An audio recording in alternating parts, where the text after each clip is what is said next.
Hello everyone, এটা আমার চ্যানেলের প্রথম ভিডিও আর আমি আজকে তৈরি করছি শুটকির আচার। আর শুটকির আচারের জন্য যা যা লাগবে তা আমরা এখন দেখে নিচ্ছি। এখানের মধ্যে আমি সব উপকরণ নিয়ে নিয়েছি। প্রথমে নিয়েছি লইট্টা শুটকি, এটা এখানে মেইন ইনগ্রিডিয়েন্টস। তারপরে নিয়েছি আমি রসুনকে আমি কুচি কুচি করে কেটে নিয়েছি। এভাবে কাটতে হবে যাতে একটু মোটা থাকে। তারপর আমি নিয়ে নিয়েছি পেঁয়াজ, এখানে আমি 6-7টার উপর পেঁয়াজ ইউজ করেছি আর পেঁয়াজগুলো আপনাকে এভাবে কুচি কুচি করে কেটে নিতে হবে। তারপরে আমি লাল মরিচ বাটা নিয়েছি, এটাকে আমি সিদ্ধ করে দেন বেটে নিয়েছি। আপনারাও লাল মরিচকে এভাবে সিদ্ধ করে দেন বেটে নেবেন। এবার আমি সব পেঁয়াজ তেলের মধ্যে দিয়ে দিচ্ছি। সব পেঁয়াজকে একদম বাদামি করে ভেজে ফেলতে হবে বেরেস্তার মতো।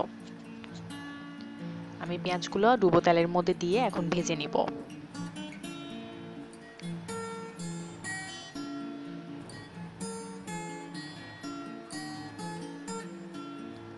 পেঁয়াজগুলো এভাবে আমি ভেজে নিচ্ছি।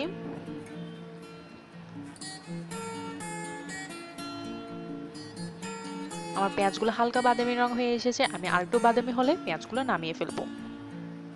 আমার পেঁয়াজগুলো বাদামি হয়ে গিয়েছে, এবার আমি এগুলো নামিয়ে ফেলছি।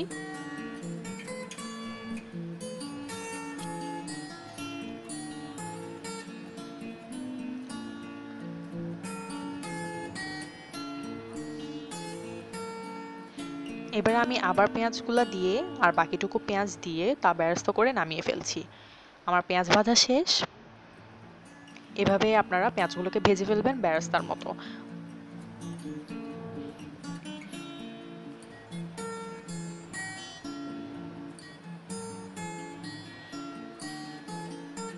এবার আমি রসুনগুলো দিয়ে দিচ্ছি।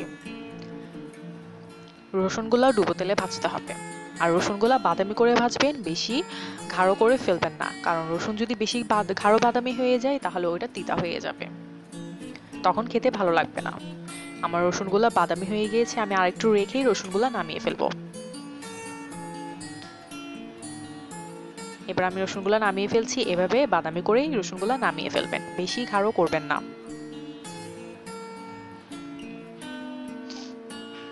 আমার রসুন আর পেঁয়াজ ভাজা শেষ। এবার আমি শুটকির মেইন ইনগ্রিডিয়েন্টস যেটা, সেটা আমি এখন দিয়ে দিব তেলের মধ্যে। এবার আমি তেলের মধ্যে শুটকিগুলো দিয়ে দিচ্ছি। আপনারা অবশ্যই লইট্টা শুটকিটা ইউজ করবেন, কারণ লইট্টা শুটকির মধ্যে এই আচারের টেস্টটা দ্বিগুণ বেড়ে যায়। এবার আমি সব শুটকি দিয়ে ডুবো তেলের মধ্যে ভেজে ফেলছি। আমার শুটকি ভাজা শেষ। এভাবে আপনারা ক্রাঞ্চি করে শুটকিগুলো ভেজে নেবেন।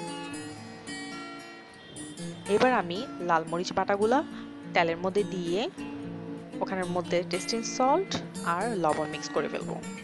আমি এখন টেস্টিং সল্ট দিয়ে দিয়েছি, আপনারা আপনাদের পরিমাণ অনুযায়ী টেস্টিং সল্টটা ব্যবহার করবেন। আর লবণ পরিমাণ একটু কম ব্যবহার করবেন, কারণ শুটকির মধ্যে লবণের পরিমাণ বেশি থাকে।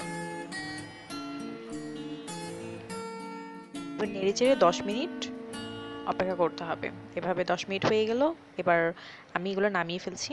এখন আমি পেঁয়াজ, রসুন আর শুটকি একসাথে মিক্স করে ফেলছি।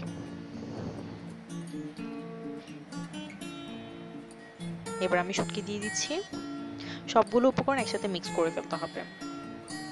এবার শুটকি দিয়ে দিচ্ছি।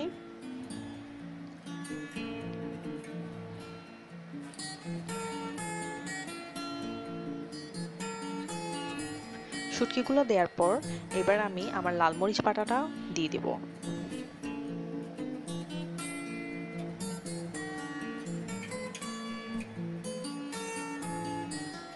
এবার আমি লাল মরিচ বাটাগুলো দিয়ে দিচ্ছি।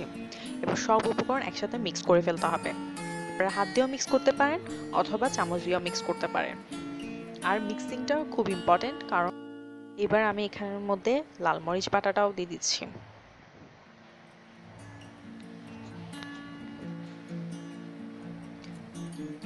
এবার আমি আস্তে আস্তে সবকিছু মিক্স করে ফেলছি। মিক্সিংটা আপনারা ভালোভাবে করবেন, যাতে সব উপকরণ ভালোভাবে মিক্স হয়ে যায়।